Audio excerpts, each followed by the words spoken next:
আমি যতদূর জানতাম তোমার ঘাড়ের নিচে একটা জন্মদাগ ছিল, সেটা উধাও হয়ে গেল কি করে?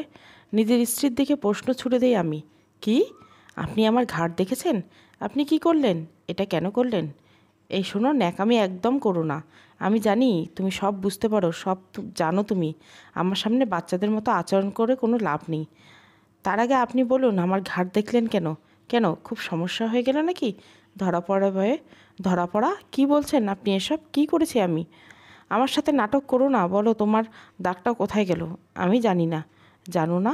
এটা কোনো প্রশ্নের উত্তর হলো? আমি সত্যিই জানি না, বললাম তো। আগে তো ছিল। আমি স্পষ্ট বুঝতে পারছি শেষটা আবারও মিথ্যে বলছে আমায়। এভাবে কারো শরীর থেকে জন্মদাগ উধাও হয়ে যেতে পারে না। এছাড়া এখন ওকে আর প্রশ্ন করে বিশেষ কোনো লাভ নাই। এভাবে নাটক করে সবটা এড়িয়ে যাবার চেষ্টা করবে। যা প্রমাণ জোগাড় করার নিজেকেই করতে হবে আমায়। এই মুহূর্তে আমার সবথেকে বেশি যেটা দরকার সেটা হলো ওই মেয়েটা পর্যন্ত পৌঁছানো। কিন্তু কোথায় পাবো আমি ওকে? এর আগে ওর সাথে কয়েকবার দেখা হয়েছে আমার, কিন্তু সেটা আমার ইচ্ছেই নয়, ওর ইচ্ছে। এখন আমার নিজের প্রয়োজনে ওকে দরকার আমার।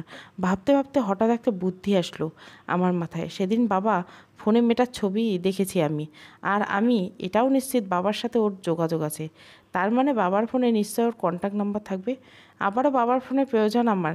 নিহাত সেদিন সময় পাইনি, নয়তো সেদিন নাম্বারটা ফোন থেকে জোগাড় করে ফেলতাম। আর যে করে হোক ফোনটা আবারও আমার হাতে চাই, কিন্তু সেটা কি করে? বাবার কাছে গিয়ে কিছুতেই সরাসরি ফোনটা চাইতে পারি না আমি।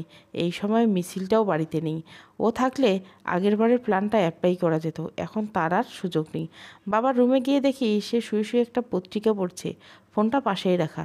এখন তাকে যদি বুদ্ধি করে বিছানা থেকে তুলতে পারি, তবে আমার কাজ অনেকটা সম্পূর্ণ হয়ে যাবে। কিন্তু কিভাবে করব এই কাজ? ভাবতে ভাবতে আরও একটা নতুন প্ল্যান ঠিক করে ফেলি। যথেষ্ট তাড়াহুড়ার ভান করে রুমের ভিতরে ঢুকলাম। বাবা, কি করছো? এই তো তেমন কিছু না। কেন, কি হয়েছে? আমার সাথে একটু বাইরে বেরোতে পারবে? এই দুপুরবেলা কোথায় যাবি? একটু বের হবো, কাজ আছে, তুমি রেডি হও। কিন্তু কী কাজ? যেতে যেতে বলছি তোমায়, এখন অত কথা বলার সময় নেই। আচ্ছা ঠিক আছে, তুই গিয়ে রেডি হ। আর একটা কথা, আমাদের ফিরতে লেট হবে। তুমি তো মনে হয় এখনও গোসল করনি। গোসলটা সেরেই বেরোই। সে কি? কেন দেরি হবে কেন? আমি শিওর না হতে পারে। কী যে বলছিস বুঝতে পারছি না আমি কিছুই। আচ্ছা যাই, তবে গোসলটা করেই আসি। তাছাড়া এমনিতেও গোসল করতে হতো একটু পরে। আমার কাজটা অনেক সহজ হয়ে গেল। বাবা গোসল করার জন্য বাথরুমে ঢুকে পড়লেন। আমি সুযোগ বুঝে আবারও রুমে ঢুকে পড়ি। তার ফোনটা বিছানার উপরে রাখা আছে। হামলে পড়ি সেটার উপর। ভাগ্যিস মিছিলের কল্যাণে পা জ্বর জানা ছিল। প্রথমে কন্ট্যাক্ট লিস্টে ঢুকে চিরুনি তল্লাশি চালাই। সকল নাম্বার একে একে চেক করি। হঠাৎ একটা অদ্ভুত ব্যাপার চোখে পড়লো আমার। আমার নামে একটা নাম্বার সেভ করে রাখা, কিন্তু ওই নাম্বারটা আমার নয়। কিছু তো একটা গণ্ডগোল আছে ওই নাম্বারে। তা না হয় নামের সাথে নাম্বারের মিল থাকবে না কেন? নাম্বার চট করে নিজের ফোনে টুকে নিলাম। সন্দেহের লিস্টে আরও যতগুলো নাম্বার ছিল সবগুলো টুকে নিলাম। তারপর তাড়াতাড়ি রুম থেকে বেরিয়ে পড়ি। বাবা এমনিতে ধূর প্রকৃতির মানুষ, তাই তাকে আমায় সন্দেহ করার সুযোগ দিলাম না।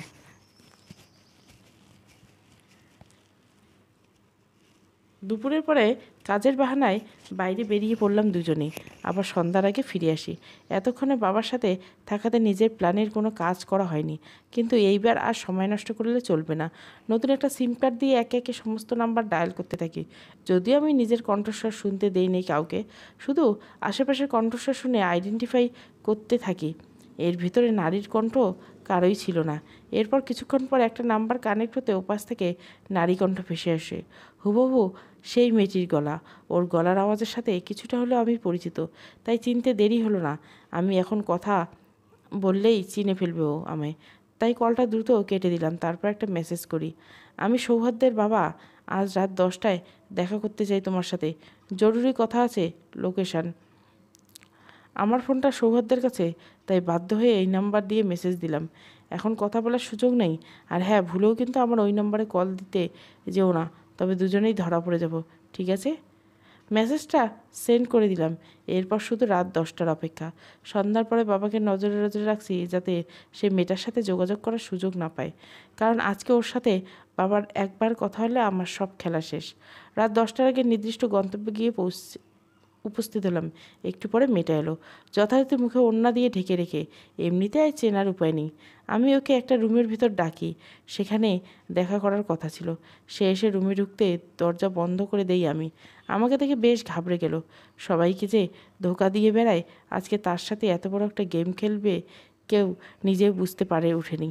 আমি মাস্ক, কালো চশমা, কোট পরিয়ে তো এক প্রকার ছদ্মবেশ নিয়ে আসাতে চিনতে পারছে না আমায়। তবে আমি যে সৌহার্দ্যের বাবা নই এইটুকু বুঝতে পারছি। এ কি, কে আপনি? আপনি আমায় এখানে ডেকেছেন কেন? আপনি তো সৌহার্দ্যের বাবা নন। আমি আর কথা বলার সুযোগ না দিয়ে ওর পেছন থেকে মুখটা চেপে ধরি। একটা মেয়ের সাথে, যার সাথে এমন আপত্তিকর আচরণ করতে হয়েছে। আসলে আমার জন্য বিষয়টা আরও বেশি দুঃখজনক, কিন্তু এই মুহূর্তে এছাড়া কোনো অপশান নেই আমার কাছে। একবার এই মেয়েটার শরীরে যদি দাগটা আইডেন্টিফাই করতে পারি, আমার ধারণা ভুল প্রমাণ হবে। হলে ক্ষমা চেয়ে নিব তার কাছে, তাতে যে যত বড় অন্যায় করুক না কেন আমার সাথে। মেয়েটা ঘাট থেকে কাপড়টা নামাতে মুহূর্তে চমকে উঠি আমি, কারণ আমার চোখের সামনে সেই জন্মদাগটা জল করছে, যা শ্রেষ্ঠার শরীরের উপর আমি দেখেছিলাম। হুবহু সেই দাগ একই জায়গায়। তার মানে এই আসল শ্রেষ্ঠা। তাহলে আমার বাড়িতে যে আছে সে কে? তার শ্রেষ্ঠা সেজে থাকার উদ্দেশ্য কী?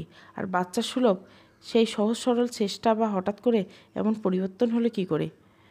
আমি ধরে ফেলেছি তোমায়, তুমি আমার চেষ্টা। চেষ্টাকে উদ্দেশ্য করে আমি বললাম, কে? আপনার কণ্ঠস্বর পরিচিত লাগছে আমায়। চেষ্টা বিস্ময়ের সুরে। আমি কে দেখতে চাও? তবে দেখে নাও। এই বলে মুখ থেকে মাস্ক আর চশমাটা খুলে ফেললাম। নিজেকে সামনে আমাকে দেখে চমকে ওঠে চেষ্টা।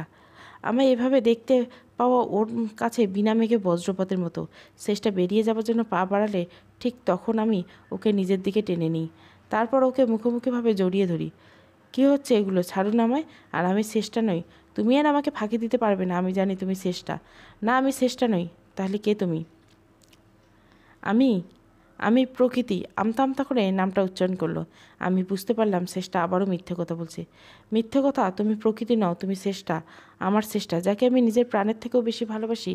এক সময়, এখনও বাসি। মাথা খারাপ হয়ে গেছে আপনার? কি বলছেন এগুলো? আমার মাথা এখনও ঠিক আছে। আমি তোমায় এখনও ভালোবাসি চেষ্টা। আমার সেই সহজ সরল বোকা চেষ্টাকে আজও ভালোবাসি। কিন্তু একটা কথা বলো, তুমি হঠাৎ এরকম হিংস্র হয়ে গেলে কি করে? তুমি তো এমন ছিলে না। আমার বাবার সাথে কি এমন সম্পর্ক তোমার? আর একটা কথা, আমার মাকে খুন করেছো তুমি, জানো নিশ্চয়। আপনার অযথা আলাপ শোনার সময় আমার কাছে নেই। ছাড়ুন বলছি। না, ছাড়বো না। আজ তোমাকে সত্যিটা বলতে হবে। বললাম তো আমি আপনার চেষ্টা নই, তাই নাকি? আমার চোখের দিকে তাকিয়ে বলো তো। চেষ্টা আমার চোখের দিকে তাকাতে সাহস পাচ্ছে না। আমি এগিয়ে যাই ওর দিকে, ওর ঠোঁটের কাছে নিজের ঠোঁট জোড়া এগিয়ে নিয়ে যাই। চেষ্টা ভীষণ ইতস্তত করছে। কী হলো? এখন আমার স্পর্শ ভীষণ খারাপ লাগছে তোমার, তাই না? অথচ এক সময় আমায় চোখে দেখতে না পেলে বাচ্চাদের মতো কান্না করতে তুমি। ভুলে গেলে সব? তোমার তো বিয়ে ঠিক হয়েছিল আমার সাথে। তাহলে তারপরে কি এমন হলো? তুমি আমার থেকে আলাদা হয়ে গেলে কি করে? তুমি আমার ক্ষতি কেন করতে চাচ্ছ? আমার উপর কিসের এত রাগ তোমার? আমি স্পষ্ট লক্ষ্য করছি শেষটার চোখ জলে ছলছল করছে। একটু পরেই চোখ জলের ধারা গড়িয়ে পড়বে চোখ বেয়ে। কিছু বোঝার ওঠার আগে আমায় একটা ধাক্কা মেরে ফেলে দিল চেষ্টা। তারপর এগিয়ে আসে আমার দিকে। ক্ষতি? কিসের ক্ষতি? আমি তো শেষ করে দিব তোমায়, প্রাণ নিয়ে নিব তোমার থেকে। আমি কি ক্ষতি করেছি তোমার চেষ্টা? আমার একবারও ওই নামে ডাকবে না। এই নাম মুখে নেবার যোগ্যতা তুমি হারিয়ে ফেলেছো। ঠিক আছে, তুমি আমায় মারতে চাও তো মারো, যা খুশি করো। দয়া করে তার আগে এইটুকু বলো, তুমি কেন করছো এগুলো? আমার উপর কিসের প্রতিশোধ নিতে চাইছো তুমি? এটা না জেনে আমি তো মরেও শান্তি পাবো না। আর আমার মাকে কে খুন করছে? আমি বাধ্য নই তোমার এত প্রশ্নের উত্তর দিতে। তাছাড়া আমি এটাও ভালো জানি নাটক করছো তুমি আমার সাথে। আমায় বিভ্রান্ত করার চেষ্টা করছো। তুমি মানুষকে ধোকা দেওয়া আর প্রতারণা ছাড়া আর কিছুই করতে পারো না। আমি নির্বাক হয়ে যাচ্ছি চেষ্টার কথা শুনে। ওর কথা শুনে এটা বুঝতে পারলাম আমার উপর ওর প্রচণ্ড রাগ। ওর আর রাগ শুধু নয়, রাগের সাথে মিশে আছে একরাশ ঘৃণা। চেষ্টা আমাকে এতটাই ঘৃণা করে, আমার কোনো কথাই ভালোভাবে নিতে পারছে না। ওর মুখ থেকে এই ঘৃণার কারণ আমার প্রতি জমে থাকা ঘৃণা সরাতে না পারলে ওকে নিয়ন্ত্রণ করা অসম্ভব। পুরো ভয়ঙ্কর একটা রূপ ধারণ করেছে চেষ্টা। আমার ভাবতে অবাক লাগছে, এই সেই চেষ্টা যে কিনা একদিন একটা সামান্য বাঘের পুতুল দেখে কেঁদে দিয়েছিল, আর সে নিজেই বাঘের থেকেও ভয়ঙ্কর হয়ে উঠছে। চেষ্টা আবারও ওড়নাটা জড়িয়ে রুম থেকে বেরিয়ে গেল। আমি বাধা দিলাম না, কারণ সেটা একদম ঠিক কাজ হতো না। একবার ভাবলাম রুম থেকে বেরিয়ে চেষ্টাকে ফলো করব, ও ঠিক কোথায় যাচ্ছে, কিন্তু আমাকে এই সুযোগ না দিয়ে ভিড়ের মধ্যে হারিয়ে গেল চেষ্টা। ঘড়ির দিকে তাকিয়ে দেখি রাত 11টা বেজে গেছে। এখন বাড়ি ফিরতে হবে। যদি ওটা এখন আর বাড়ি মনে হয় না নিজের কাছে। তাই বাড়িতে একজন আমায় প্রতিনিয়ত খুন করার চেষ্টা করে যাচ্ছে, আরেকজন দিনের পর দিন একটা ভিন্ন মানুষের মুখোশ পরে ঠকিয়ে যাচ্ছে আমায়। মিছিল নেহাত বাচ্চা মানুষ, ও এসবের কিছুই বোঝে না, না হলে অন্য কোনো নতুন ষড়যন্ত্রে সামিল হতো। এটাও ভাবতে এতটুকু কষ্ট বা দ্বিধা হচ্ছে না আমার।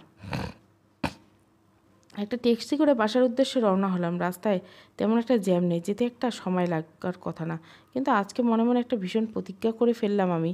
আর সেটা হলো, যে করেই হোক নকল চেষ্টার আসল পরিচয় খুঁজে বের করতে হবে আমার, আর সেটা ওর মুখ থেকে। ও এমনিতেই স্বীকার করতে চাইবে না আমি জানি, কিন্তু এমন কিছু করতে হবে যাতে ও নিজের খরচ ছেড়ে বেরিয়ে আসতে বাধ্য হয়। প্রয়োজন পড়লে জোর করতে হবে, ওকে বলপূর্বক করতে হবে। আমার আসল উদ্দেশ্য ওর মুখ থেকে সত্যিটা স্বীকার করা। পরদিন সকালবেলায় আমার স্ত্রী অর্থাৎ নকল চেষ্টা ব্যালকনিতে বসে আছে। আমি পেছন থেকে লক্ষ্য করছি তাকে। বাইরের দিকে তাকিয়ে কিছু একটা মনোযোগ দিয়ে দেখছি, হাতে একটা চায়ের কাপ। রাতে চেষ্টার মুখ থেকে আসল সত্যি বের করার জন্য একটা প্ল্যান রেডি করে রেখেছিলাম।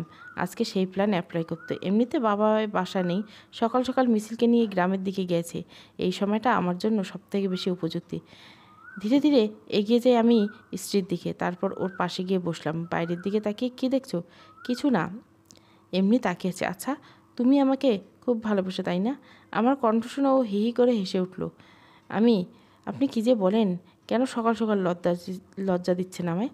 তার মানে ভালোবাসো? জানি না, লজ্জিত স্বরে। আচ্ছা, আপনিও আমাকে ভালোবাসেন তাই না? হ্যাঁ, আমিও তোমাকে অনেক অনেক ভালোবাসি। আর দেখো, তোমায় ভালোবেসে কী করেছি আজ আমি। কি? এই যে দেখো, ব্ল্যাক কফি তোমার জন্য তৈরি করে আনলাম। তুমি তো পছন্দ করো এটা। হ্যাঁ, খুব পছন্দ করি, কিন্তু আপনি এটা কখন বানালেন? এই তো একটু আগে। এটা দুজনে শেয়ার করে খাই। আগে তুমি এক চুমুক নাও, তারপর আমি। চেষ্টার হাতে কফির কাপটা দিলাম। ও একটা চুমুক দিয়ে কিছুটা কফি খেয়ে নিল, তারপর আমার দিকে কাপটা এগিয়ে দিল। আমি বললাম, আচ্ছা, একটা কাজ করি, তুমি অর্ধেকটা নাও, বাকি অর্ধেকটা আমার। তাছাড়া ব্ল্যাক কফি তো তোমার প্রিয়, আমার নয়। ঠিক আছে, তবে কিন্তু আপনাকেও খেতে হবে। আচ্ছা। নকল চেষ্টা আমার সামনে পরম তৃপ্তি সহকারে কফিটা খেতে লাগলো। এবার আমার মোক্ষম চাল দেওয়ার সময়। ওকে আজ এমন ভয় দেখাবো, বাধ্য হয়ে আসল সত্যিটা স্বীকার করবে। আচ্ছা চেষ্টা, শুনো, বলুন, কফি খেতে খেতে ভালো লাগছে তো? খুব ভালো লাগছে। অস্বাভাবিক কিছু লক্ষ্য করছো না তো? কফিটা কি একটু অন্যরকম খেতে লাগছে না? উফ, কী যে বলেন না আপনি! কেমন লাগবে আর খেতে? বিষের গন্ধ পাচ্ছ কোথাও? বিষ? কিসের বিষ? কি বলছেন আপনি? আমি ওর কাছে গিয়ে ফিসফিস করে বলি, কেন, কফির ভেতরে বিশেষ গন্ধ পাচ্ছ না তুমি? আমি যে বিষ মিশিয়ে দিয়েছি এই কফিতে। আমার কথা শুনে ও হাত থেকে কফির কাপটা ফেলে দিল। ভয়ে যেন চোখ জোড়া বড় হয়ে যেতে লাগলো তার। কী হলো, ভয় পেয়ে গেলে নাকি? আপনি সত্যি বিষ মিশিয়েছেন কফিতে? সেটা তো তুমি ভালো করেই বুঝতে পারছো। তুমি কফি টেস্ট করেছো, আমি করিনি। আপনি মজা করছেন আমার সাথে তাই না? কী জানি, হয়তো মজা করছি, হয়তো বা না। আমি লক্ষ্য করলাম ভয়ে চেষ্টার প্রাণ ওষ্ঠাগত। ভীষণ হাসি পাচ্ছে ওর এই অবস্থা দেখে। না, আমার গলা জ্বলে পুড়ে যাচ্ছে, শ্বাস নিতে পারছি না। কেন? আমি চেষ্টা ধরেই নিয়েছে কফিতে বিষ মিশিয়েছি আমি। তাই ওর অন্তরকে ভয় ওকে সত্যিকারে বিষের উপলব্ধি করাচ্ছে, যেমনটা আমার কোনো বিষয় নিয়ে অতিরিক্ত ভয় পেলে করি। আমার সামনে ছটপট শুরু করে দিল চেষ্টা। না, আপনি আমার সাথে এটা করতে পারেন না, কিছুতেই করতে পারেন না। ও তার মানে বিষ তার কাজ শুরু করে দিয়েছে। তার মানে আমি এবার নিশ্চিত। বেশ ঠান্ডা মাথায় চেষ্টাকে উদ্দেশ্য করে বলি, কেন করলেন আপনি এটা আমার সাথে? স্ত্রী হয়ে আপনার কী এমন ক্ষতি করেছিলাম আমি আপনার? ক্ষতি না তো, তুমি আমার কোনো ক্ষতি করোনি। ক্ষতি তো আমি নিজেই নিজেকে করেছি, আর সেটা হলো তোমায় না চিনতে পেরে। আমার আগেই বোঝা উচিত ছিল তুমি একটা ফেক। কি বলছেন আপনি? আমি ফেক কেন হতে যাব? আমি আপনার স্ত্রীর চেষ্টা, যাকে আপনি নিজের থেকেও বেশি ভালোবাসেন, আর আমিও আপনাকে খুব ভালোবাসি। তাই আমি ফেক নই। আমি নকল চেষ্টার করা অনবরত নাটকগুলো সহ্য করতে পারছিলাম না, তাই রাগের বসে ঠাস করে ওর গালে একটা চড় বসিয়ে দেই। একদম চুপ করো ড্রামা কুইন, একদম নাটক করার চেষ্টা করবে না, আমি জিভ উপড়ে নেব। এই বলে আমি নকল চেষ্টাকে ধরে একটি রুমের ভিতরে নিয়ে যাই। ওকে একটা ধাক্কা মেরে সোফার উপরে ফেলে দিলাম। তারপর ওকে উদ্দেশ্য করে বলি, আমার সাথে আর নাটক করে কোনো লাভ নেই। আমি জেনে গেছি তুমি আসলে চেষ্টা নও, তুমি চেষ্টার একটা কপি। আর তুমি যে এই অবুঝ শিশুর মতো আচরণ করে বেড়াও, সেটাও তোমার একটা মুখোশ। তাই বলছি, আমার সামনে একদম নাটক করো না। অবশ্য সেটা করার সুযোগ পাবে কি না তাও বলতে পারছি না আমি এই মুহূর্তে। তুমি মেরে ফেলবে আমায়, তাই তো? না, এখন তো আর কিছু করব না আমি, যা করার তোমার শরীরে আমার দাও বিষ করবে। এতক্ষণ সে তোমার রক্তের প্রতিটি ফোঁটায় ফোঁটায় মিশতে শুরু করেছে, তারপর ধীরে ধীরে সারা দেহে ছড়িয়ে পড়বে। তারপর কি ঘটবে আশা করি আর বুঝিয়ে বলতে হবে না। আমি মরতে চাই না, প্লিজ বাঁচিয়ে নাও আমায়। বাঁচিয়ে নেবো, কিন্তু কেন? আমি এত কিছু জানি না, তুমি বাঁচাও আমায়, প্লিজ সেভ মি। তোমায় বাঁচিয়ে আমার কি লাভ? আমার তো বিশেষ কোনো লাভ নেই। কী চাও তুমি আমায়, শুধু একবার বলো। আমি কি চেষ্টার বিপরীতে রাখা সোফাটায় আরামে বসলাম। চলো একটা ডিল করা যাক। ডিল? কিসের ডিল? তুমি নিজের আসল পরিচয় আমার কাছে প্রকাশ করো, কে তুমি, কোথা থেকে এসেছো, কী চাও, ইত্যাদি ইত্যাদি।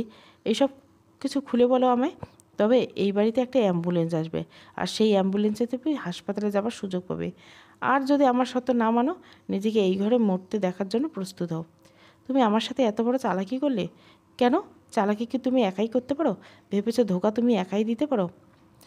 আমি সব বলবো তোমায়, তার আগে বাঁচাও আমায়, নয়তো তোমার প্রশ্নের উত্তর দেওয়ার জন্য বেঁচে থাকবো না আমি। ভেবো না এই বিষ এত সহজে মারবে না তোমায়। এখনও যথেষ্ট সময় আছে, আমায় সবটা খুলে বলো। তোমার জীবন রক্ষা করার দায়িত্ব আমার, আর যদি না বলো তোমাকে মারার দায়িত্বটাও কিন্তু আমার। আমি রাজি, বলো কি জানতে চাও। এই তো পথে এসেছো, সব নিজের মুখে স্বীকার করে। ও তুমি চেষ্টা নও, যার সাথে বিয়ে ঠিক হয়েছিল আমার, সে তুমি নও। হ্যাঁ, আমি চেষ্টা নই। আমি চেষ্টার সাথে তোমার বাড়িতে এসেছিলাম এতদিন ধরে। তুমি যাকে ভালোবাসো সে অন্য কেউ, আমি নই। এইমাত্র আমার স্ত্রীর মুখ থেকে এই কথাগুলো বের হলো। এই উত্তর যদিও আমার আগের থেকে জানা, তারপর ওর মুখ থেকে শুনে কেমন যেন একটা ধাক্কা খেলাম। বুকের ভেতরটা মোচড় দিয়ে উঠল। জানি না কেন হচ্ছে এমনটা। বলো, এরপর আর কি জানতে চাও তুমি? এত সময় নিচ্ছ কেন? আমার মা মেরে শান্তি পাচ্ছ না তুমি, তাই না? নকল চেষ্টা আবারও ছটপট করতে লাগলো, এক প্রকার চিৎকার শুরু করে দিল সে। আমি নিজেও অবাক হয়ে যাই, কারণ ওই কপিতে কোনো বিষ মিশানো ছিল না। আমি শুধু ভয় দেখানোর জন্য বিষের কথাটা বলেছিলাম, কিন্তু এতে তো ওর এভাবে অসুস্থ হয়ে পড়ার কথা না। কী হচ্ছে বুঝতে পারছি না আমি কিছুতেই। আমি ছুটতে গেলাম ওর দিকে।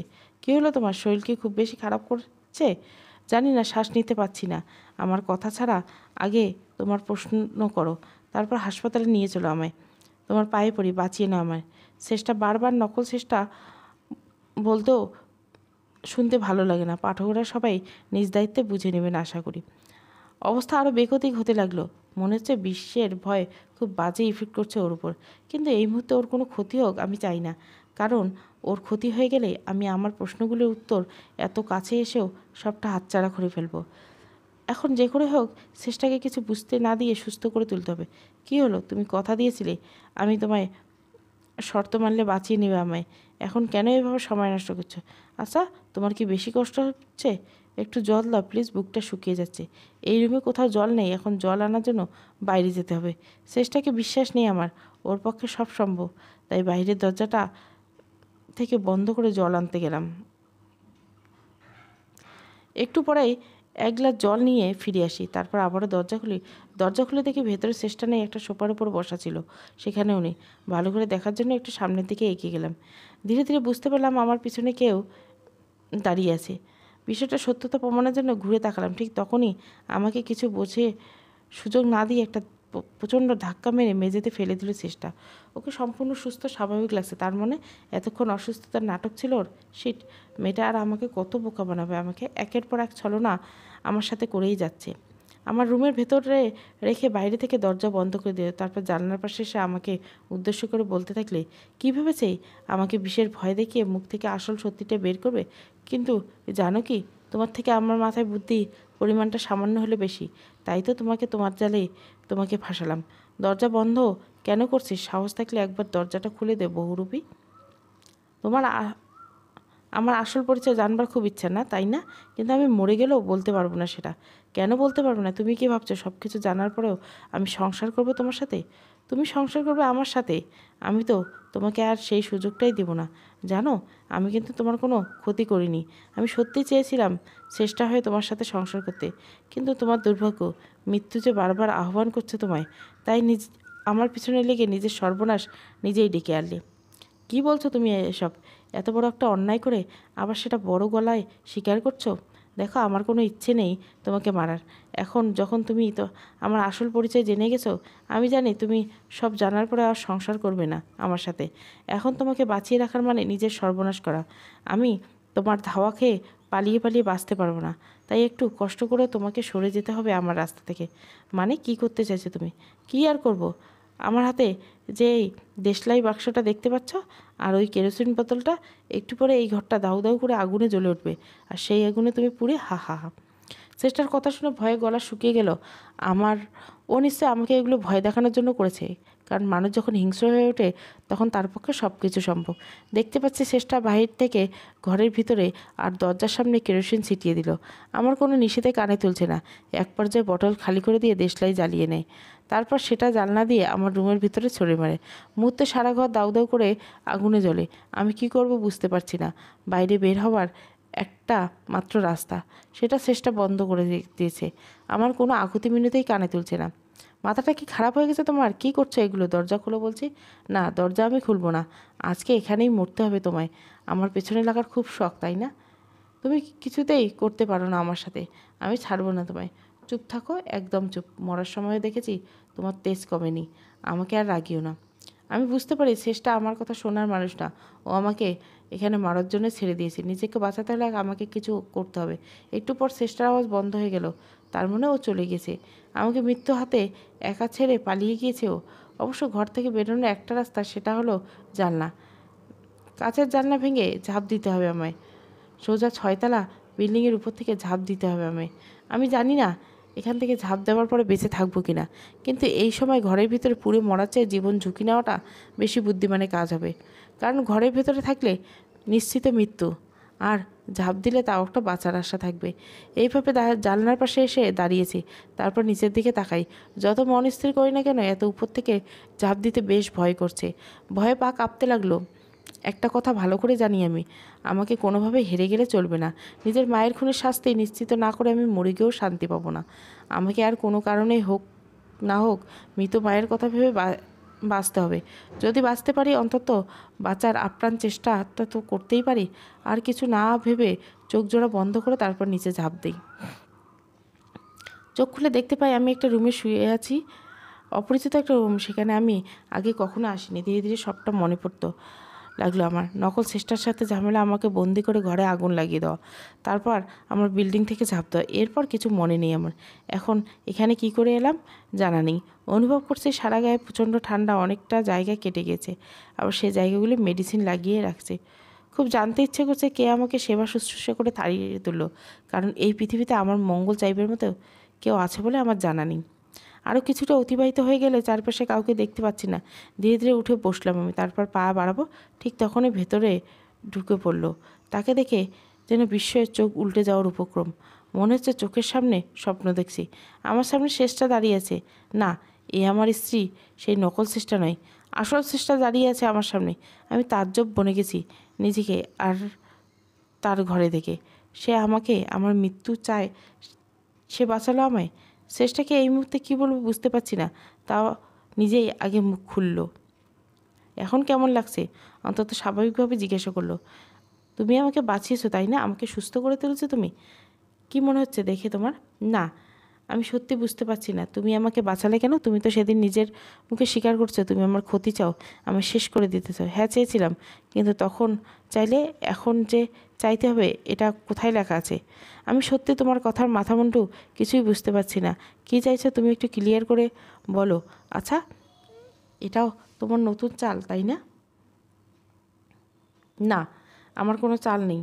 আমি জানি আমার পূর্বের রূপ দেখে আমার প্রতি এক প্রকার ঘৃণাবোধ কাজ করেছে তোমার, আর সেটা অস্বাভাবিক নয়। তুমি আমাকে বাঁচালে কী করে? আমার যতদূর মনে পড়ে আমি ঝাঁপ দিয়েছিলাম নিচের বিল্ডিং থেকে। তারপর কি হলো? তুমি আমাকে পেলেই বা কী করে? আমি আগের থেকেই ওখানে ছিলাম তোমার বাড়িতে। হোয়াট? কী বলছো তুমি এসব? আশ্চর্যজনক প্রশ্ন। হ্যাঁ, সত্যি। আমি নিজের মনে একটা সন্দেহ থেকেই গিয়েছিল, তোমার বাড়িতে গিয়েছিলাম। সন্দেহ? কিসের সন্দেহ? মনে পড়ে তুমি জোর করে সেদিন আইডেন্টিফিকেশন করেছিলে আমায়। আমি যদিও নিজের পরিচয় স্বীকার করিনি সেদিন, তোমার কাছে তোমার সেই ব্যবহারে কয়েকটা অদ্ভুত আর খটকা প্রশ্ন ঘিরে ধরে আমায়। আমি দেখতে চেয়েছিলাম কেমন সংসার করছো তুমি। তোমার বউকে দেখতে গিয়েছিলাম, কিন্তু আমি নিজেও জানতাম না ওখানে কত বড় সারপ্রাইজ অপেক্ষা করছে আমার জন্য। বুঝলাম না, বুঝিয়ে বলছি। আমাকে জানানো হয়েছিল তুমি আমাকে ছেড়ে বিয়ে করে সুখে সংসার করছো। আমাকে বোঝানো হয়েছিল তুমি ধোঁকা দিয়েছো আমায়। জানানো হয়েছিল, কে জানিয়েছিল তোমায়? আর কেই বা বুঝিয়েছিল আমি তোমায় বিয়ে না করে ধোঁকা দিয়েছি? সব বলছি। আগে আমার কথা শোনো। আমি দেখতে গিয়েছিলাম ওই বাড়িতে তুমি আমাকে ভুলে ঠিক কেমন সংসার করছো, কিন্তু তোমার বাড়িতে গিয়ে আমি দেখি ওখানে আমার মতো কেউ আছে। এটা দেখে খটকা লাগলো আমার। ভাবলাম হয়তো কোনো বড় ভুল করতে চলছি আমি। তোমার সাথে অনেক বড় অন্যায় করে ফেলেছি। তারপর আমার চোখ আর মন থেকে অবিশ্বাসের পর্দা পুড়িয়ে সরে গেল। যখন আমি শুনতে পাই তুমি নিজের স্ত্রীকে চেষ্টা বলে সম্বোধন করছো, আমি বুঝতে পারি তুমি হয়তো তাকেই চেষ্টা ভাবছো, কিন্তু সে তো প্রকৃত চেষ্টা নয়। তারপর তুমি তাকে ব্ল্যাক কফিতে বিষ মেশানোর মিথ্যে ভয় দেখালে। আমি সবটাই লুকিয়ে দেখলাম। 1 মিনিট, তুমি আমার বাড়িতে ঢুকলে কী করে সেটা তো বললে না। যেহেতু বাড়িতে তুমি আর সেই বহুরূপী ছাড়া কেউ ছিল না, তাই বাড়িতে লুকিয়ে থাকতে সমস্যা হয়নি আমার। আর যদি বলো তোমার বাড়িতে ঢোকার কথা, এ কোনো ব্যাপার নাই আমার মতো মানুষদের জন্য। আমি লক কেটে ঢুকে গেছিলাম তোমার বাড়িতে। আচ্ছা বুঝলাম, তারপর? তুমি তোমার স্ত্রীকে একটা ঘরের ভিতরে নিয়ে গেছিলে, তারপর কথা বলছিলে তার সাথে। যদিও বাইরে থেকে সব কথা শুনতে পাইনি, আমি যতটুকু শুনতে পেরেছি, আমি যতটুকু বুঝতে পারছি, তুমি আমার সাথে কোনো প্রতারণা করনি। প্রতারণা করা হয়েছিল তোমার সাথে, আর আমাকে একটা চরম ভুল আর মিথ্যার জালে জড়িয়ে দেয়। এক পর্যায়ে তোমার স্ত্রী ঘরের ভিতরে দরজা বন্ধ করে আগুন লাগিয়ে দেয়, যাতে সে সবার অগোচরে তোমাকে খুনটা করতে পারে। কিন্তু আমি সেটা কি করে হতে পারি? তোমার স্ত্রী চলে যাওয়ার পরে যখন ভাবলাম তোমায় বাঁচাবো আমি, কিন্তু তুমি আমাকে সেই সুযোগ না দিয়ে জানলা ভেঙে ঝাঁপ দিলে। আমি এটা দেখে দ্রুত নিচে চলে যাই, তারপর তোমাকে সেভ করি। ভাগ্যিস একটা বড় ডাস্টবিনের স্তূপের উপর পড়েছিলে, তাই তোমার কোনো ক্ষতি হয়নি। আমি সবাইকে বুঝিয়ে তোমার অজ্ঞান অবস্থায় হসপিটাল নিয়ে আসি, তারপর সেখান থেকে আমার বাড়িতে। শেষটা কথাগুলো শুনে সবটা পরিষ্কার হলেও এটা বুঝলাম না যে ও ইচ্ছে করে এমন খারাপ পথে আসেনি। আমার প্রতি ওর আক্রোশে অন্য কারো হাত নয় তো। আর শুধু হাত নয়, সে এমন কিছু করেছিল যাতে শেষটা আরও বেশি হিংস্র হয়ে ওঠে, হিতাহিত জ্ঞান শূন্য করে দিয়েছিল শেষটাকে। তুমি এত কিছু বললে, এখন পর্যন্ত এটা বললে না আমার প্রতি তোমার মনে বিষ কে ভরেছে, কে ভুল বুঝিয়েছে তোমায়। শুনতে চাও তার নাম? অবশ্য তুমি হয়তো আন্দাজ করতে পারছো। খুব একটা অবাক না হলে শুনো, কারণ সে আর কেউ নয়, তোমার নিজের বাবা। তোমার বাবার জন্যই আজ আমার এই দুর্দশা। তবে আমি নিজেও বুঝতে পারি না, সে তো তোমার নিজের বাবা, তাহলে তোমাকে শেষ করে কী লাভ তার? কোনো বাবা নিজের সন্তানের সাথে এটা দুঃস্বপ্নেও করতে পারে না। এই প্রশ্নের উত্তর আমার মাথা ঘুরপাক খাচ্ছে।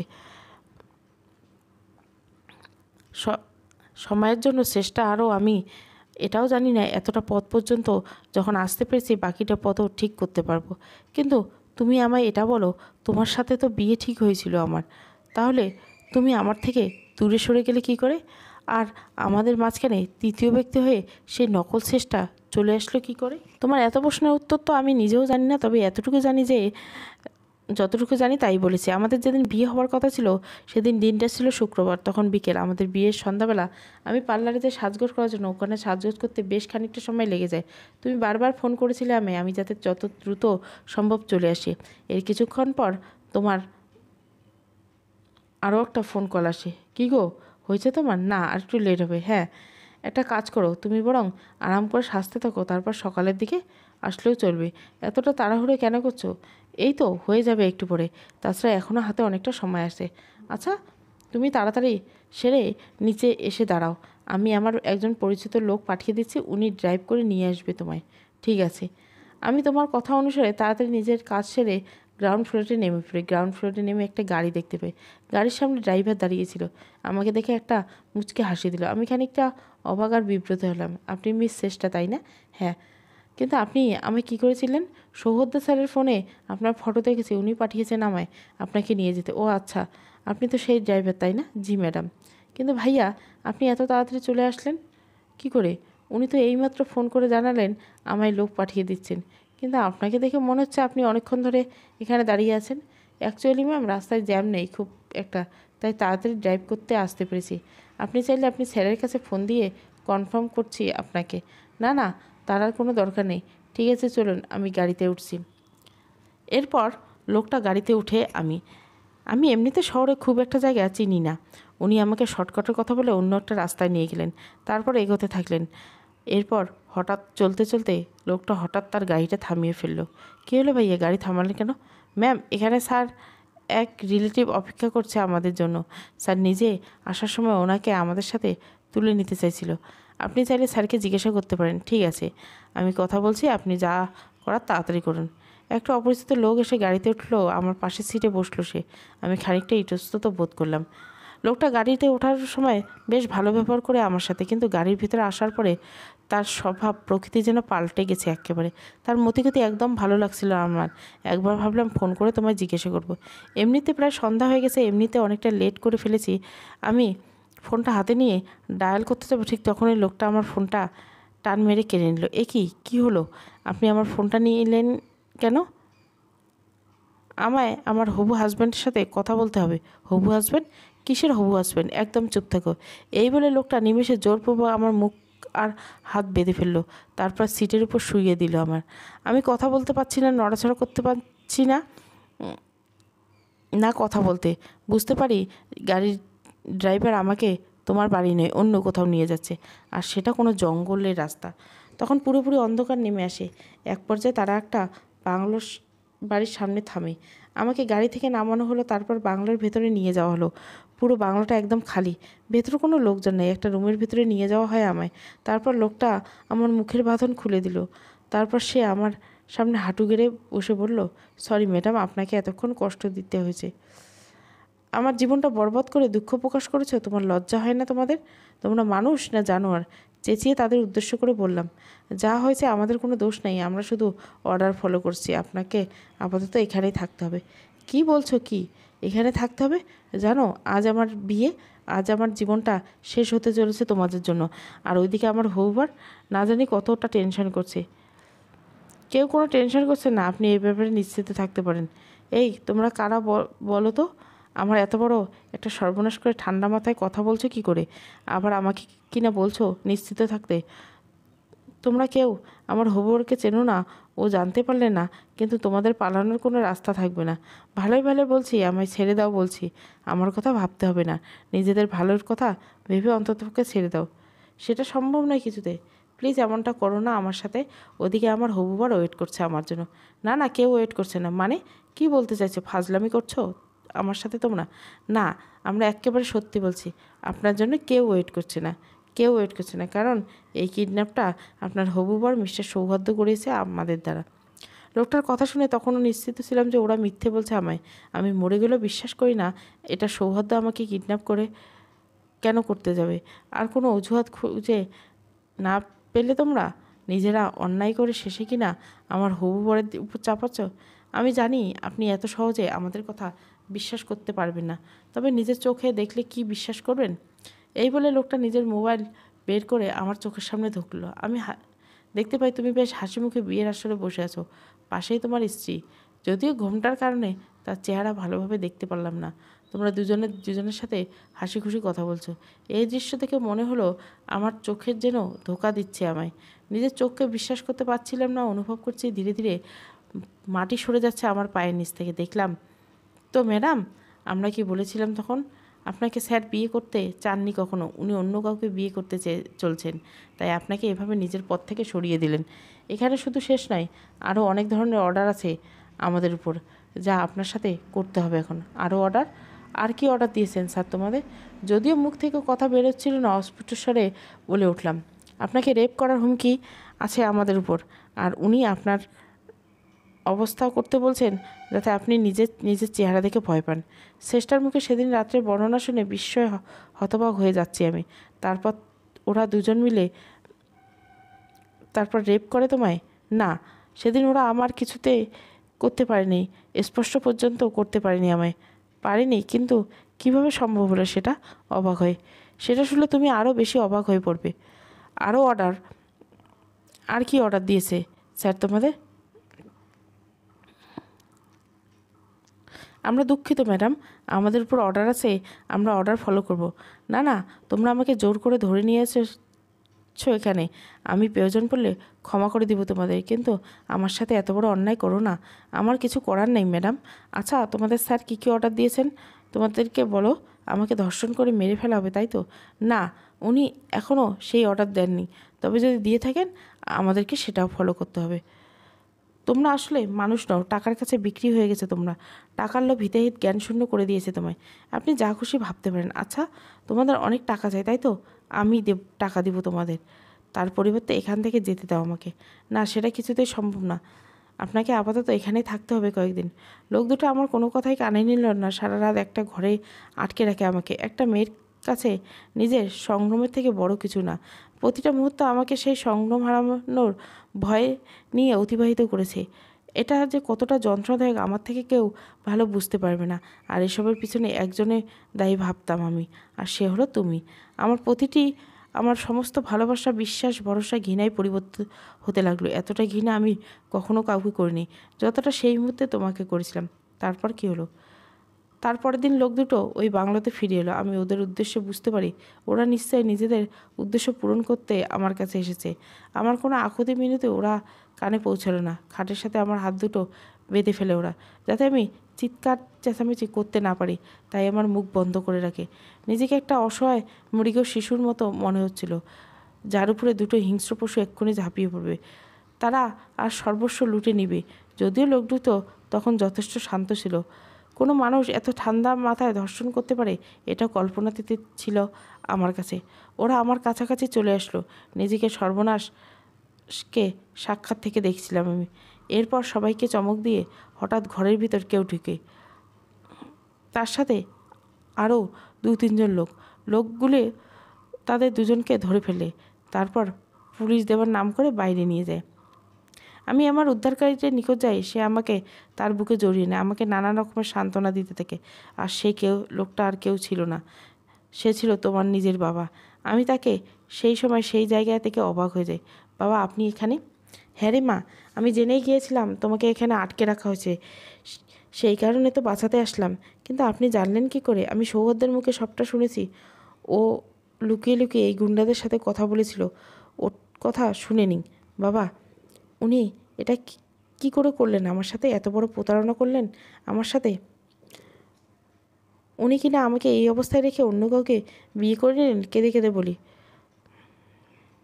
তোমার কথাগুলো শুনে আমি দুঃখ পাচ্ছি না মা, বা অবাক হচ্ছি না। কারণ যে ছেলে নিজের বাবাকে খুন করার হুমকি দিতে পারে, তার পক্ষে পৃথিবীর সকল জঘন্য কাজ করা সম্ভব। খুন করার হুমকি?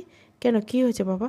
যখন দেখলাম বিয়ের আসরে তুমি ছাড়া অন্য কেউ আছে, আমি ওর কাছে গিয়ে তোমার কথা জিজ্ঞাসা করলাম। ওর সোজাসাপটা উত্তর, তোমার মতো বোকা মেয়েকে বিয়ে করা ওর পক্ষে সম্ভব না। এটা শুনে আমি ভীষণ রেগে যাই। এক পর্যায়ে বিয়েটা বন্ধ করার চেষ্টা করি।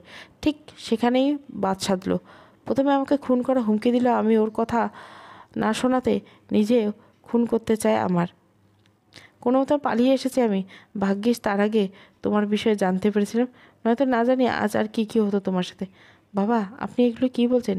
হ্যাঁ মা, এখন তুমি বলো, যে ছেলে নিজের বাবার সাথে এমন ব্যবহার করতে পারে, তার পক্ষে তোমাকে শেষ করে দেওয়া আর তোমার ক্ষতি করা কি এমন কাজ? কিন্তু আমি এখন কি করব বাবা? উনি তো আমার জীবনটা শেষ করে দিয়েছেন। আমার সকল স্বপ্ন, আশা, প্রত্যাশা কবর রচনা করে অন্য কাউকে জীবনসঙ্গী করে নিলেন। এখন কি করবো আমি? কোথায় যাব? কি করবে মানে? তোমার সাথে ওই কুলাঙ্গার যে অন্যায় করেছে তার প্রতিশোধ নেবে তুমি? প্রতিশোধ? কিন্তু সেটা কি করে সম্ভব? না, আমি ওনার কোনো ক্ষতি হোক চাই না। এতটা বোকা কেন তুমি, যে তোমার জীবনটা বরবাদ করে দিল তাকে এমনি এমনি ছেড়ে দিবে? না, সেটা কখনোই হতে পারে না। আপনি এই কথা বলছেন? হ্যাঁ বলছি। আমি এই কথা বলছি, ওর বাবা হয়ে বলছি। দেখো, ও আমাদের দুজনের সাথে যা যা করেছে তার একটাই শাস্তি, আর সেটা হলো মৃত্যু। কি মৃত্যু? আপনি মেরে ফেলবেন ওকে? না না না, দেখুন, আপনি আমার জীবন বাঁচিয়েছেন, আমি কৃতজ্ঞ আপনার কাছে, কিন্তু দয়া করে এসব বলবেন না আমার সামনে। আমি তো আগেই বলে দিয়েছি, ওনার কোনো ক্ষতি হোক আমি চাই না। মূর্খ মেয়ে, যে তোমাকে বিয়ের স্বপ্ন দেখিয়ে নিল, অন্য কাউকে বিয়ে করে নিল, তুমি তো ভালোবাসতে তাকে, তাই না? সে কিনা কতগুলো গুন্ডাদের দিয়ে তোমায় ছি ছি ছি, আমার বলতে লজ্জা হচ্ছে। এমন একটা জানোয়ারকে ক্ষমা করে দেওয়ার কথা ভাবছো কি করে? দেখো চেষ্টা, আমি সৌভাগ্যের বাবা। যদি বাবা হয়ে আমি ওর বিরুদ্ধে এত বড় একটা স্টেপ নিতে পারি, তাহলে তুমি কেন পারবে না? এভাবে তোমার বাবা আমার ব্রেন ওয়াশ করতে থাকে, আর তার সাথে উনি আমাকে বিভিন্ন মাদকদ্রব্য গ্রহণ করতে বাধ্য করেন। যার ফলে দ্রুত আমি ওনার কথাতে প্রভাবিত হতে পারি। এক পর্যায়ে আমি পুরোপুরি ওনার বশে চলে আসলাম। ওনার সমস্ত অর্ডার ফলো করতাম। উনি বহুবার আমাকে সুযোগ করে দিয়েছিলেন তোমাকে শেষ করার, কিন্তু তোমাকে মারতে গিয়েও মারতে পারিনি আমি। তুমি সামনে চলে আসতে হাত পা কাঁপতে লাগতো আমার। জানি না কোন অদৃশ্য শক্তি আটকে দিত আমায়। এভাবে নিজের কাছে পরাজিত হয়েছে বারবার, তবুও আমি মারার চেষ্টা চালিয়ে গেছি। কখন তোমাকে শেষ করে দেওয়া যায়। অবশেষে তোমার মাধ্যমে তোমার বাবার আসল রূপটাই চলে আসলো আমার সামনে, নয়তো কত বড় অনর্থ হয়ে যেত আমি জানি না। শেষটা কথাগুলো শুনে স্তম্ভিত হয়ে গেছি। শিউরে উঠছিলাম আমি বারবার। ওর মুখ থেকে নিশ্চিত প্রতিটি বর্ণনার লাইন শুনে নির্বাক হয়ে দিয়েছে আমায়। লক্ষ্য করলাম চেষ্টার চোখ বেয়ে জল গড়িয়ে পড়ছে। চেষ্টা, তোমাকে আমি এখনকার সকল কথা খুলে বললেও এর আগে 1 বছর আগের ঘটে যাওয়া একটা তিক্ত ঘটনার কথা লুকিয়েছি না। তাতে তোমার বাবার কোনো হাত ছিল না, কিন্তু জানি না সেই কথা কোনো দিন বলার সাহস হবে কি না আমার। আর সেটা হলো, তোমার মায়ের খুন আর কারো হাতে হয়নি। সেদিন আমার হাতেই হয়েছিল। এই নির্মম সত্য বয়ে বেড়াতে বেড়াতে বড্ড ক্লান্ত হয়ে যাচ্ছি আমি। এর শেষ কোথায় আমি জানি না। কথাগুলো মনে মনে বলে শেষটা। ভাগ্যিস ওর কথাগুলো সৌহার্দ্য শুনতে পাইনি। কিন্তু এখন কি করব আমরা? আমাদের যে করে হোক নকল শেষটা পর্যন্ত পৌঁছাতে হবে, কারণ একমাত্র ওই জানে ও কি করে ওর আসল পরিচয় জানতে হবে আমাদের। আমাকে উদ্দেশ্য করে বলল চেষ্টা। হ্যাঁ, কিন্তু আমি ওকে খুঁজে বের করাটা কি এতটা সহজ হবে? না, সেটা সহজ হবে না, কারণ সে আর এখন আমাদের আওতার ভেতরে নেই। জানি না এখন কোথায় আছে।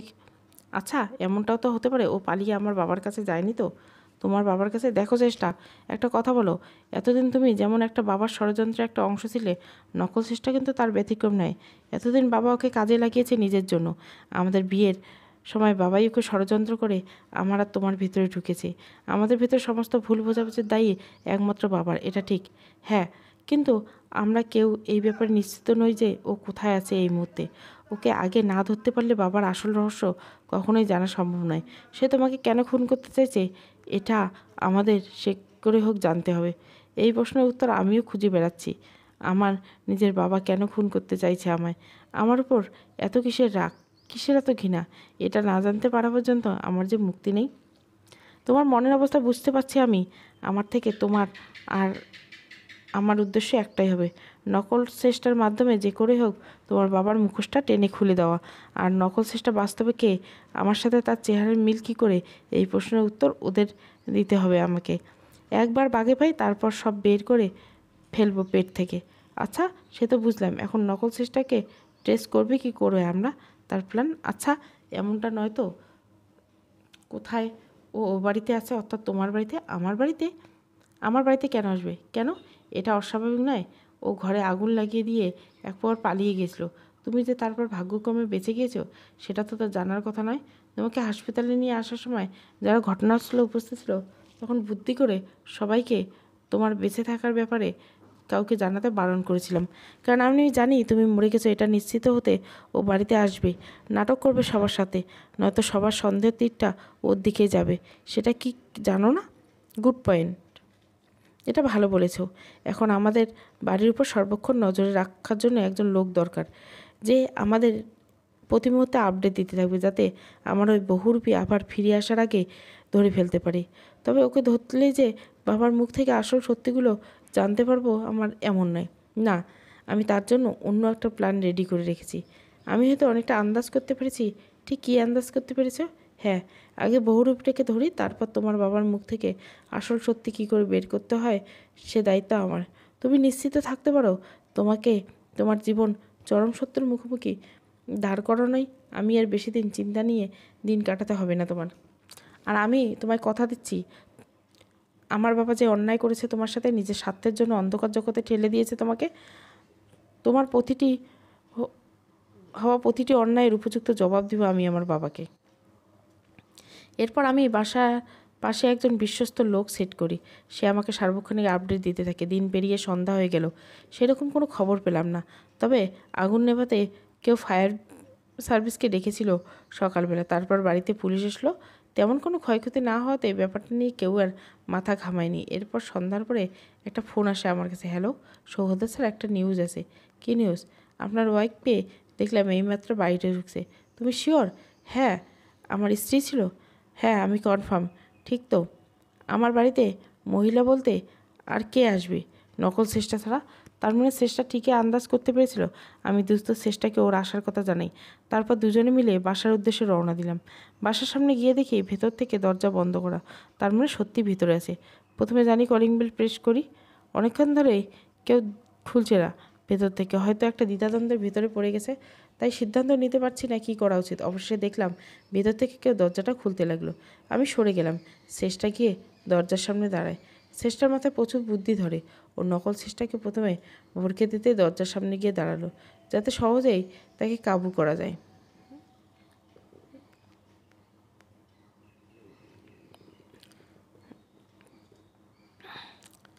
চোখের সামনে চেষ্টাকে দেখে অবাক হয়ে গেল। এরপর আমি যখন চেষ্টার পাশে গিয়ে দাঁড়াই, যেন একটা হাই ভোল্টেজ শক খেলো। আতঙ্কিত ও বিস্ময়ের পা কাঁপতে লাগলো তার। দরজাটা খুলে এত বড় একটা দৃশ্য দেখতে হবে দুঃস্বপ্নে ভাবতে পারিনি। আমাদের দুজনকে সামনে দাঁড়িয়ে থাকতে দেখে ফেক চেষ্টার মাথায় আকাশ ভেঙে পড়া উপক্রম। ভয়ে ভয়ে চেষ্টাকে উদ্দেশ্য করে বলতে লাগলো সে, একে তুমি এখানে? এখানে কেন? আর এখানে কি করছো? প্রশ্নটা শেষ হতে না হতে চেষ্টা ঠাস করে একটা চড় বসিয়ে দিল ওর গালে। আমি এখানে মানে? এটা তো আমার সৌহার্দ্যের ঘর। এই জায়গা আমার থাকার কথা ছিল। তুই এখানে কি করে এলি সেটা আগে বল। আর আগে বল তুই কে? শাট আপ, যা শাট আপ। সৌগত আমার হাজবেন্ড। তুমি আমাকে এত প্রশ্ন করার কে হে? হাজবেন্ড? যাকে আগুনে পুড়িয়ে মারতে একটি বারের জন্য হাত কাঁপলো না? কোন মুখ নিয়ে তা নিজের হাজবেন্ড দাবি করছো? ওই মুখে আর একবার সৌহদ্দের নাম উচ্চারণ করলে জিভ টেনে ছিঁড়ে ফেলবে অমিতাভন। আমি দাঁড়িয়ে দাঁড়িয়ে ওদের কথাগুলো শুনছি। আমি আমার কিছুই করতে পারবো না। আমাকে চেনো না তুমি? হ্যাঁ, চেনার জন্যই তো এসেছি। আগে বল তুই কে? আমার আর সৌহদ্দের ভেতরে এলি কী করে? আমি কিছু বলতে পারবো না। আমি মেরে ফেললেও না। এত সহজে তো মারবো না তোকে, তিলে তিলে কষ্ট দিয়ে মারবো তোকে। আর এমন শাস্তি দেবো তুই বাধ্য করে ছাড়বো তোকে নিজের মুখে সবটা স্বীকার করতে। আমাকে শাস্তির ভয় দেখিও না তোমায়। আমি ভয় পাই এসবে। সমস্ত হুমকি তুমকি শাড়ির আসলে গুজে রাখো ওকে। এত কথা কেন বলছো এর সাথে? মোটা দেখে একটা দড়ি আনো, তারপর ওকে নিয়ে স্টোর রুমে চলো। ওর একটা পার্মানেন্ট ব্যবস্থা করতে হবে। আমাকে উদ্দেশ্য করে বলল চেষ্টা। আমি একটা দড়ি নিয়ে আসলাম। তারপর নকল চেষ্টাকে স্টোর রুমে নিয়ে যাওয়া হলো। চেষ্টা দড়ি দিয়ে ওকে একটা চেয়ারের সাথে বাঁধলো। জানতাম তুই সহজে নিজের মুখে স্বীকার করবি না কিছু, আর সেটা আমাদের জন্য পর্যাপ্ত নয়। তুই তো চুনোপুটি রাঘব বলকে ধরা পড়ার এখন। আমায় এখানে আটকে রাখতে কী করতে চাইছো তোমরা? ছেড়ে দাও বলছি। ভালো হচ্ছে না একদম। চেষ্টা আবারও আমাকে উদ্দেশ্য করে বলল, ঘরের ওর কিছু কাপড় নিয়ে আসো তো এখানে। এখন কাপড় দিয়ে কি হবে? আনতে বলছি, আগে আনো, তারপর দেখো কী হয়। আমি কিছু কাপড় নিয়ে এসে চেষ্টা হাতে দিলাম। ও আমাকে বাইরে রেখে স্টোরের দরজা বন্ধ করে দিল। প্রায় 5 মিনিট পর দরজা খুললো। চেষ্টার দিকে তাকিয়ে হতবাক হয়ে পড়লাম। ও পুরোপুরি নকল চেষ্টার মতো সেজেছে, আর নকল চেষ্টাকে অন্য পোশাক পরিয়েছে, যাতে কিছু খাবার রেখে স্টোর রুমের দরজা বন্ধ করে দেয়। এবার বুঝতে পারলে তো কি করতে চলছি আমি? হ্যাঁ, খুব বুঝতে পারছি। নকল চেষ্টা বন্দি। ও এখন আর কারোর সাথে যোগাযোগ করতে পারবে না। এই সুযোগে কিছুক্ষণের জন্য আমি নকল চেষ্টা তোমার বাবার কাছে নকল চেষ্টা হয়ে যাব। আর আশা করি তুমি তোমার সকল প্রশ্নের উত্তর খুব শীঘ্রই পেয়ে যাবে সৌভাগ্য। চেষ্টার দিকে তাকিয়ে আছি আমি। একসময় হাবাগোবা সহজ সরল প্রকৃতির সেই চেষ্টাকে যেন চিনতেই পারছি না আমি। জীবনে ঘাত প্রতিঘাত ওর ভেতরটা পাল্টে দিয়েছি একবারে। চেষ্টা নকল চেষ্টার বেশে বাইরে বেরিয়ে এলো, আমার গ্রামের বাড়ির উদ্দেশ্যে রওনা দিল। কারণ আমাদের জানা মতে ওখানেই আছে। সেখানে গেলে তাকে পাওয়া যাবে। গ্রামের বাড়িতে পৌঁছাতে পৌঁছাতে সকাল হয়ে গেল। গ্রামের বাড়িতে একটা বড় ফার্ম আছে আমাদের। বাবা সেটা দেখভাল করে। আমাদের গ্রামে শহরের অনেকটা কাছাকাছি, তাই চারিপাশে পরিবেশ শহুরে ভাব বিরাজ করে। চেষ্টা ফার্মের ভেতরে বাবাকে পেয়ে গেল। বাবা যথারীতি চেষ্টাকে, মানে আমার স্ত্রী অর্থাৎ নকল চেষ্টাকে ভেবে ভুল করে। সেই চেষ্টাকে ওই সময় গ্রামের বাড়িতে দেখে বেশ অবাক। কী ব্যাপার প্রজ্ঞা, তুমি এখানে এই সময়? ও, তার মানে বহুরূপীর আসল নাম প্রজ্ঞা। মনে মনে ভাবল চেষ্টা। হ্যাঁ আমি। তুমি এখানে কেন? আর সৌহার্দ্য কোথায়? আমার সাথে এইভাবে দেখা করতে এসেছো কেন? ও জানতে পারলে কী হবে ভাবতে পেরেছ? আমি এত কিছু ভেবে আসিনি। তো কেন এসেছো? এসেছি একটা কাজ আছে তাই। পাগল হয়ে গেছো নাকি? আর তুমি আমায় অন্তত একটা ফোন তো করতে পারতে। এত বড় একটা রিস্ক নেওয়া কি ঠিক হলো? না, সমস্যা নেই, ও কিছু জানতে পারবে না। সৌহদ্দাকে তুমি চেনো না, ও যে কোনো সময় ধরে ফেলতে পারে। আচ্ছা ছাড়ো সেসব কথা। এখন কেন এসেছো এখন বলো। চেষ্টা যদি এখনও পর্যন্ত আমার বাবার বিষয়ে কিছুই জানে না, খুব মেপে কথা বলতে হচ্ছে, একটু এদিক ওদিক করে বলে সন্দেহ করে বসবে, তখন হিতেই বিপরীত হয়ে যাবে। তারপরে বাবার পেট থেকে কথা বের করার জন্য কিছু হলেও ঝুঁকি তো নিতে হবে, এছাড়া আর উপায় নেই। আপনার সাথে কিছু কথা বলার আছে আমার। কথা? কিসের কথা? বলছি আর কতদিন চেষ্টা সাজার নাটক করতে থাকতে হবে? আর পাচ্ছি না, আমি বড্ড হাঁপিয়ে যাচ্ছি। এবার রেহাই দিন আমায়। আরে বলে কি এগুলো, কি বলছো তুমি? মাথা ঠিক আছে তোমার? আমার মাথা ঠিক আছে। আচ্ছা কী এমন ঘটে গেল যে এই কয়েকদিনের ভেতর বলো তো, হঠাৎ করে কেন এত পরিবর্তন তোমার? ভুলে গেলে কত কষ্ট করে সেদিন চেষ্টার জায়গায় তোমায় বসিয়ে দিয়েছিলাম? সৌহার্দ্য তো আমার ছেলে, তাই না? তারপরে ওকে ভুনা করে কিছুই বুঝতে দেয়নি, শুধু তোমার ভালোর কথা ভেবে, যাতে চেষ্টার সাথে সংসারটা করতে পারো। তার জন্য কত ধরনের প্রচেষ্টা করেছি, এখনও করছি। আর সেই তুমি কি না এখন আমার কাছে এসেছো এগুলো নাটক করতে? শোনো, তোমার ফালতু নাটক দেখার কোনো ইচ্ছে নেই আমার। তার মানে নকল চেষ্টা হচ্ছে প্রজ্ঞাকেও এই বুড়ো নিজের সাথে ব্যবহার করছে। ওনার কথাগুলো ভালোই বুঝতে পারছি। প্রজ্ঞা সৌহার্দ্যের পেছনে করা ষড়যন্ত্র, বাবার ষড়যন্ত্র বিষয়ে কিছুই জানে না। এই বুড়ো প্রজ্ঞাকে ওটা বুঝিয়ে রেখেছে যে সে শুধুমাত্র প্রজ্ঞার কথা চিন্তা করে ওকে চেষ্টা সাজিয়ে এনেছে। বাস্তবে ওনার যে আসল উদ্দেশ্য নিজের ছেলেকে খুন করা, এটা প্রজ্ঞা জানে না। বুড়ো আমার সাথে এত বড় কাল ধরে প্রজ্ঞাকেও ঠকিয়ে এসেছে। ওকে সংসারে মিথ্যে স্বপ্ন দেখে দিনের পর দিন নিজের স্বার্থে ব্যবহার করেছে। অন্তত বিনা বাধায় এতটুকু তো ক্লিয়ার। এখন এর থেকে সৌহার্দ্য খুন করতে চাওয়ার আসল কারণ আর প্রজ্ঞার আসল পরিচয়, এই দুটো প্রশ্নের উত্তর পেতেই হবে আমাকে। কিন্তু এনাকে সরাসরি প্রশ্নগুলো কিছুতেই করতে পারি না আমি, যেহেতু প্রজ্ঞা সৌহার্দ্য খুন করার বিষয়টা কিছু জানে না। তাই এই টপিক নিয়ে এখন আর কথা বলার প্রশ্ন ওঠে না। এখন যে করে হোক এই বুড়োকে ব্যবহার করে প্রজ্ঞার আসল ঠিকানা পর্যন্ত পৌঁছাতে হবে। হয়তো সেখানে গেলে আমার রহস্যের জট আরও অনেকটা উন্মোচন হবে। এভাবে আস্তে আস্তে এগোতে হবে আমায়। কথাগুলো এতক্ষণে মনে মনে চিন্তা করলে চেষ্টা। কী হলো, এত কি ভাবছো? আর একটা কথা বলো, তুমি তুমি কি সত্যি এই বেকার কথাগুলো বলার জন্য এখানে এসেছো? বেকার কথা মানে কোনটা বেকার কথা? তোমার সমস্ত কথাই বেকার, কারণ তুমি এখন যেটা বলছো কিছুতেই সম্ভব না। হয়তো তাই, আসলে আমার নিজের মাথায় ঠিক নেই। কেন, কি হয়েছে আবার? আচ্ছা সৌহার্দ্য কি কোনোভাবে সন্দেহ করছে তোমায়? না, সন্দেহ করেনি। তাহলে কী হয়েছে? আসলে বাসায় লোকজনের কথা মনে পড়ছে সব।